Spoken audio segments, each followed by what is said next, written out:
I wrote 200 films before sound came in.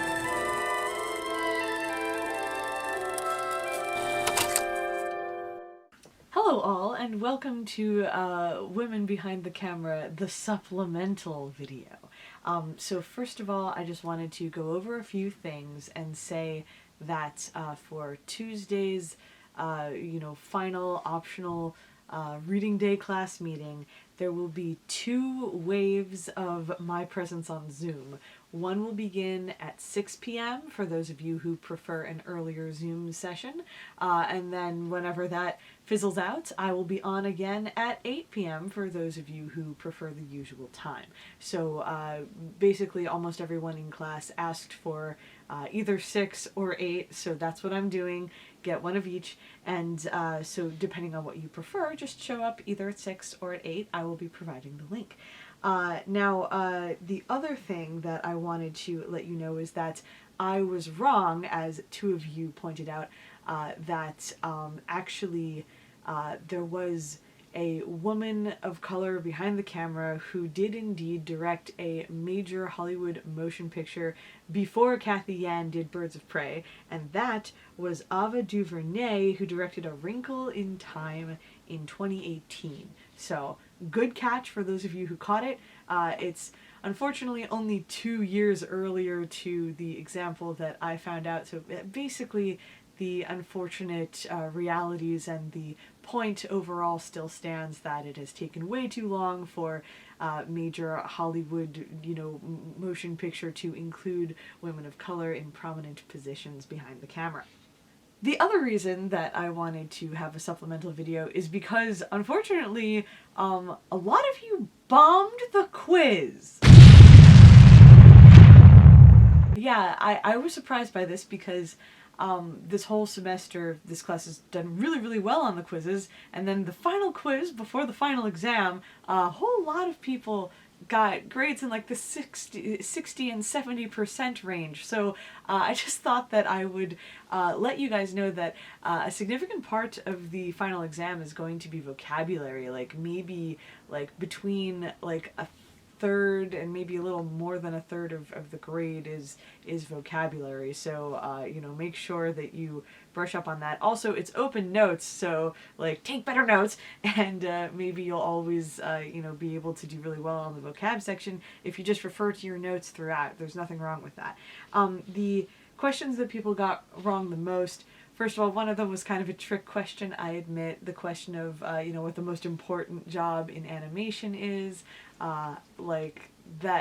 The answer, many people wrote key animator, some people wrote in-between artist, some people even wrote ink and paint.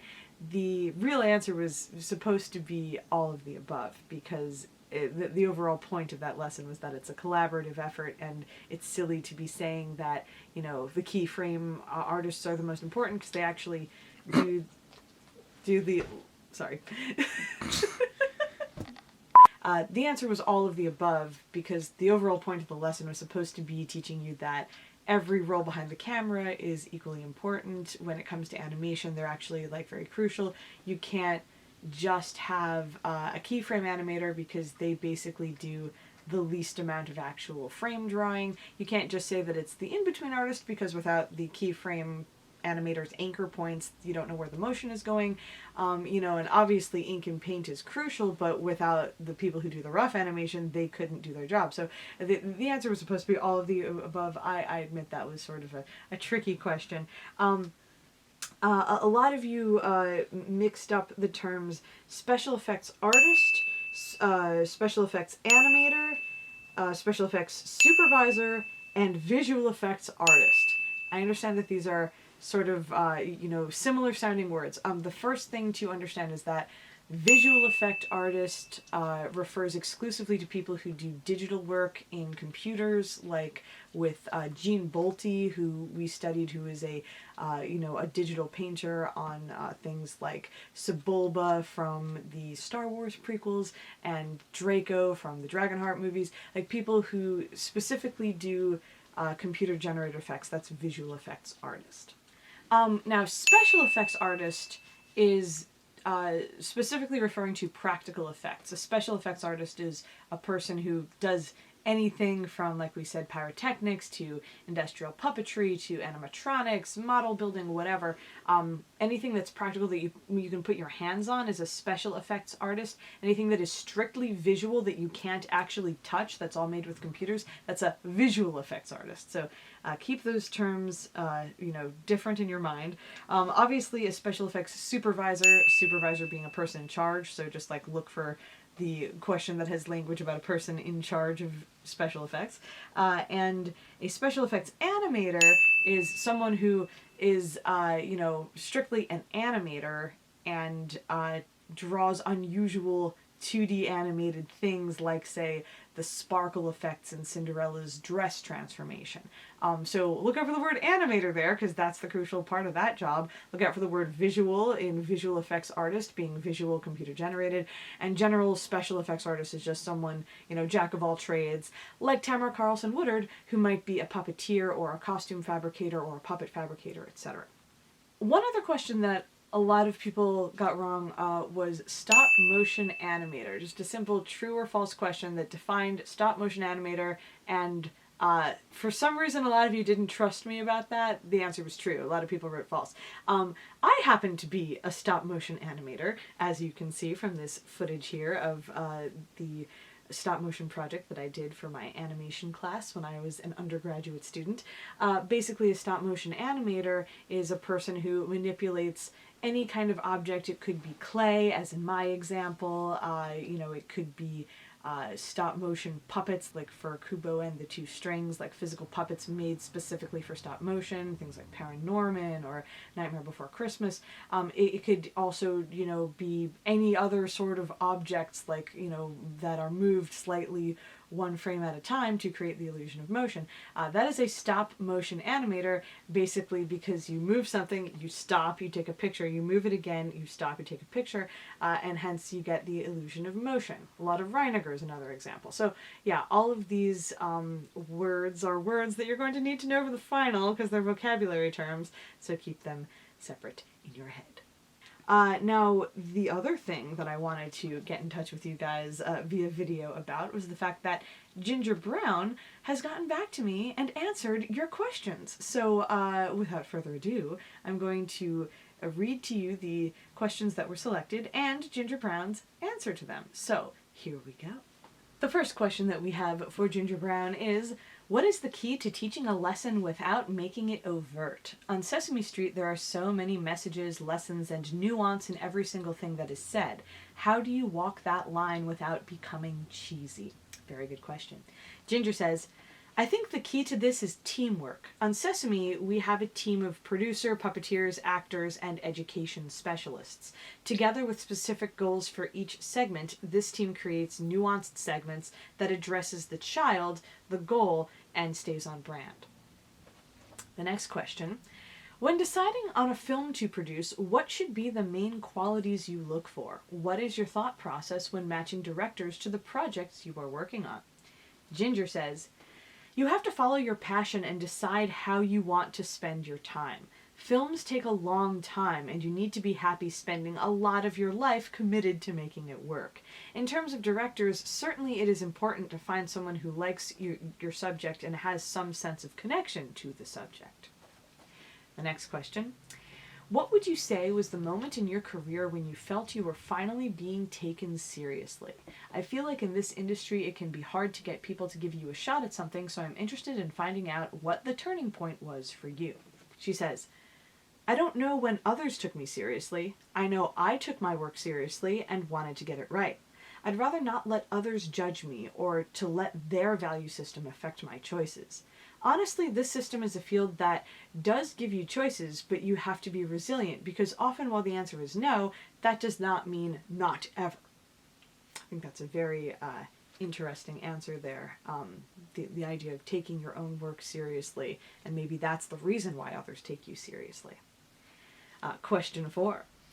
With all the years that you've worked in the TV industry, has there been a moment where you did something that became successful but someone else got credit for it? Or have you ever witnessed it happen to anyone else, perhaps another woman who worked behind the camera?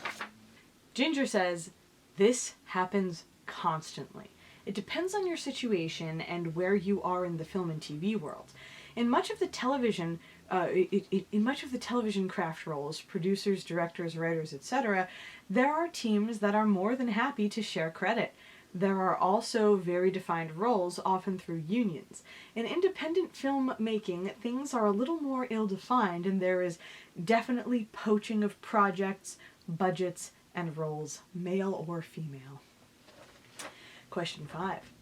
As a female producer, was there ever a time you experienced criticism or inequality in the film industry? Were you ever undermined by a male in the industry? And if so, did you let it slide or did you respond? How?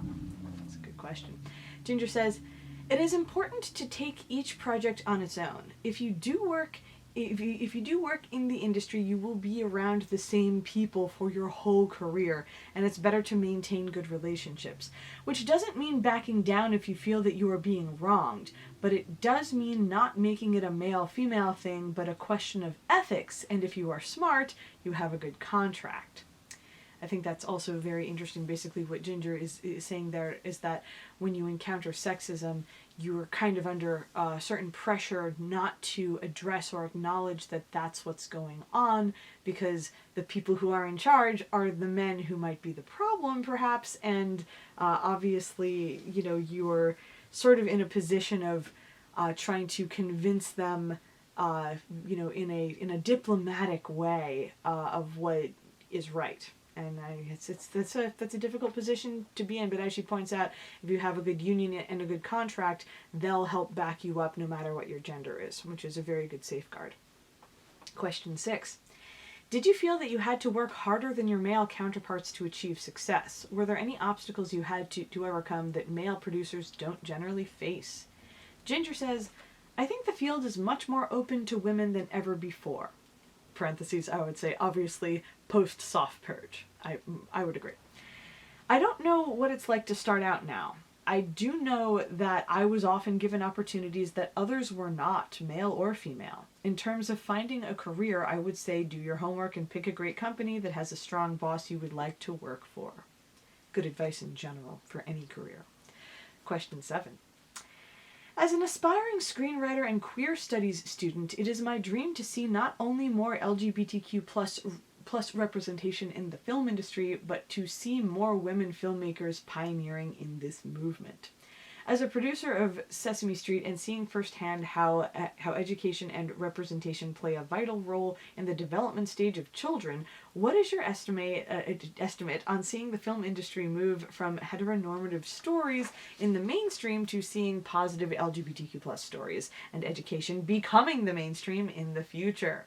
I like this question a lot. Ginger says, there are more and more television and film stories about LGBTQs. Having strong, likable characters who you root for regardless of how they identify or their choices of who they choose to love is key. I can't give you an estimate of how long, but I can say that as soon as storytellers enter the industry and create characters who you root for and who deal with the world through their particular lens, the more you are giving kids and adults the tools to navigate the world successfully.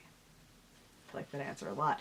We're talking about reaching full human potential here, like we're always saying. The more inclusive that you can be, the more likely you are to tap into the potential of people who have, you know, traditionally been pushed to the margins for no real good reason. And the final question, what advice do you have for newly graduating women that want to do cultural philanthropic work in a creative capacity, a la Sesame Street, in an industry that too often seeks to push women out? Ginger says, I'm not sure what cultural philanthropic work is. Working at Sesame Street was not philanthropic. We all got a paycheck. But Sesame is not for profit and exists on grants, donations, licensing, and broadcast revenue. Two different things. In terms of content, Sesame Street was more about civics and how do you deliver the same high-quality education to inner-city, often poor kids as kids in the more affluent suburbs get. The answer was television at that moment in time. The thing that has changed over the years is that kids' TV, which used to be viewed as only educational and was often underfunded and not particularly lucrative, has become better paying, and so more and more men have entered the ranks. I have never felt that the industry has sought to push women out. I have felt that there are productions that are very male and productions that skew very female. You just have to get in the right one. Good luck to all, Ginger Brown. That is Ginger's answers. So overall, I think a very interesting, industry insider's take, someone who has dealt with these things firsthand, who knows how to play the game, how to get what you need done without having to worry about offending people, how to push the gender question aside and focus on ethics, and basically, the reality that, like, in the end, a lot of this has to do with the realities of, individual productions, individual bosses, the sort of money that you're working with, and, as we've seen, all of these things sort of have their own systemic intricacies that may tend to have historically, and maybe even to this day, given more funding to things that were understood as male-controlled, whether or not that's really obvious to, like, a person on the ground, that these issues do remain the case, and, hopefully they will eventually be improved, and Ginger is one of the people, I think, who's out there improving them, just as a woman behind the camera herself. Now, finally, the last thing on our agenda tonight is a reminder that your final project is due on Tuesday, no later than 8:30 p.m., our usual regular end of class time. And once again, I will be available on Zoom on Tuesday at both 6 and 8 p.m. So I'll see you there, and till then, I hope that you guys are staying safe and being well, and I will catch you on the cyberwebs. Never gonna give you up.